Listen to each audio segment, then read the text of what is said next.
Hi. இதுக்கு முன்னாடி உள்ள வீடியோஸில் நான் செட்ஸ் பற்றி சொல்லியிருக்கேன், அதோட ப்ராப்பர்ட்டிஸ் பற்றி சொல்லியிருக்கேன். ஸோ இந்த வீடியோவில் நான் டைப்ஸ், அதோட செட்ஸோட டைப்ஸ் பற்றி சொல்லியிருக்கேன். Types of sets.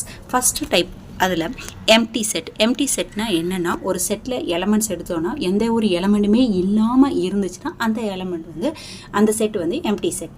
Example of the empty set A is equal to காலி ப்ராக்கெட் போட்டோம்னா அது உள்ளே எந்த ஒரு லெட்டர்ஸோ எலமெண்ட்ஸோ இல்லைன்னா அதுதான் எம்டி செட்.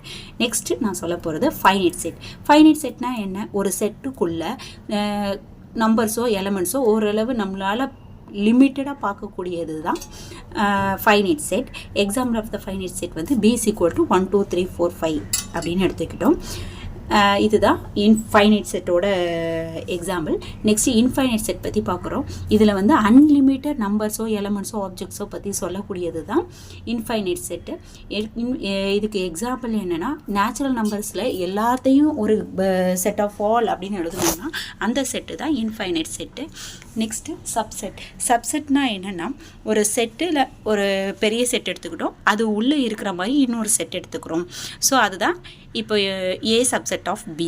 எக்ஸாம்பிள் அப்படின்னு எடுத்துக்கிட்டோன்னா, ஏ வந்து 1/1,2வும் பி வந்து 1 2 3 4ன்னு எடுத்துக்கிட்டோம். அப்போ இந்த இதில் ஏங்கிறது பிக்கு சப்செட்டாக இருக்குது அப்படின்னு சொல்கிறோம். Next equal set. ரெண்டு செட் எடுத்துக்கிறோம், ரெண்டு செட்லேயும் சேம் நம்பர் ஆஃப் எலமெண்ட்ஸ் இருந்துச்சுன்னா அந்த செட்டு வந்து எக்ஸாக்டாக ஈக்குவல்னு சொல்கிறோம். அதுக்கு ஒரு எக்ஸாம்பிள் A ஈக்குவல் டு 1 2 3ன்னு எடுத்துக்கிட்டோம், B is equal to 3 1 2ன்னு சொல்லியிருக்காங்க. அந்த ரெண்டுமே ஈக்குவல், ஆர்டர் மாறி இருந்தாலும் அது ஈக்குவல் தான். நெக்ஸ்ட் வந்து ப்ராப்பர் சப்செட். ப்ராப்பர் சப்செட்னா என்னென்னா, சப்செட்டாக இருக்கும் பட் அது ரெண்டு செட்டுமே ஈக்குவலாக இருக்காது, அதுதான் ப்ராப்பர் சப்செட். அதுக்கு ஒரு எக்ஸாம்பிள் ஏங்கிறது 1 2னும் பிங்கிறது 1 2 3யும் இருந்துச்சுன்னா இது ப்ராப்பர் சப்செட்.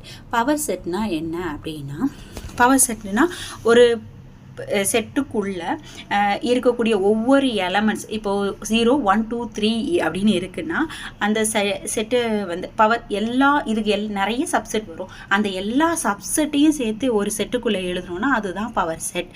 எக்ஸாம்பிளாக இதில் வந்து A ஈக்குவல் டு 1,2ன்னு கொடுத்துருக்கோம். அதில் பவர் செட் எழுதும்போது அது எப்படி எழுதலாம்னா எம்டி செட்டு 1 2ன்னு எழுதலாம். This video is sponsored by GenReview. GenReview is the review part of the websites. Next வந்து யூனிவர்சல் செட். யூனிவர்சல் செட் அப்படின்னா என்னென்னா, ஒரு செட்டில் நிறைய எலமெண்ட்ஸ் இருக்கும், எல்லாத்தையும் சேர்த்து ஒரே இதில் டினோட் பண்ணக்கூடியது யூ. இது யூ தான் யூனிவர்சல் செட் சொல்கிறோம். எக்ஸாம்பிள் ஆஃப் த யூனிவர்சல் செட்னா நேச்சுரல் நம்பர்ஸ் எல்லாத்தையும் சேர்த்து எடுக்கக்கூடியது யூனிவர்சல் செட். சிங்கிள்டன் செட்னு சொல்லியிருக்கும். சிங்கிள்டன் செட்டுனா ஒரு செட்டில் ஒரே ஒரு எலமெண்ட் மட்டும்தான் இருக்கும், அந்த செட்டு தான் சிங்கிள்டன் செட்டு. இதுக்கு ஒரு எக்ஸாம்பிள் என்னென்னா, D is equal to 7 அப்படின்னு ஒரே ஒரு எலமெண்ட் மட்டும் இருக்கிற மாதிரி எடுத்துக்கிட்டோம். நெக்ஸ்ட்டு டிஸ்ஜாயிண்ட் எடுத்துக்கிறோம். ரெண்டு செட்டு வந்து டிஸ்ஜாயிண்டாக இருக்கணும்னா ரெண்டு செட்டுக்கும் எந்த ஒரு காமன் எலமெண்ட்டே இருக்காது. ஃபார் எக்ஸாம்பிள், ஒரு ஈங்கிற ஒரு செட்டு வந்து 1 2 3னும் எஃப்ங்கிற ஒரு செட்டு வந்து 4 5 6ன்னு எடுத்துக்கிட்டோம்னா இது ரெண்டுக்கும் காமன் எலமெண்ட்டே இல்லை. ஸோ அதனால் இ இன்டர்செக்ஷன் எஃப் வந்து பையன்னு எடுத்துக்கிட்டாங்க. அதுக்கடுத்து காம்ப்ளிமெண்ட் ஆஃப் த செட்டு. காம்ப்ளிமெண்ட்னா ரெண்டு செட்டு எடுத்தோம்னா ரெண்டு செட்டையும் சேர்த்து ஒரே செட்டாக எழுதக்கூடியது தான் காம்ப்ளிமெண்ட். அதுக்கு வந்து காமன் பிளேஸ் இல்லாமல் மீதி இருக்கக்கூடியதை எழுதுகிறோம், அதை A' ரொட்டேட் பண்ணுறோம். அது வந்து அதுக்கு எக்ஸாம்பிள் இது. நெக்ஸ்ட் வந்து கார்ட்டீசியன் ப்ராடக்ட். கார்ட்டீசியன் ப்ராடக்ட்னா என்னென்னா, ரெண்டு செட் எடுத்துக்கிறோம், அந்த ரெண்டு செட்லையும் கிராஸ் ப்ராடக்டில் எழுதக்கூடியது தான் கார்ட்டீசியன் ப்ராடக்ட். அதுக்கு உள்ளே இருக்க எலமெண்ட்டை A, B அப்படிங்கிற மாதிரி எழுதிக்குவோம்.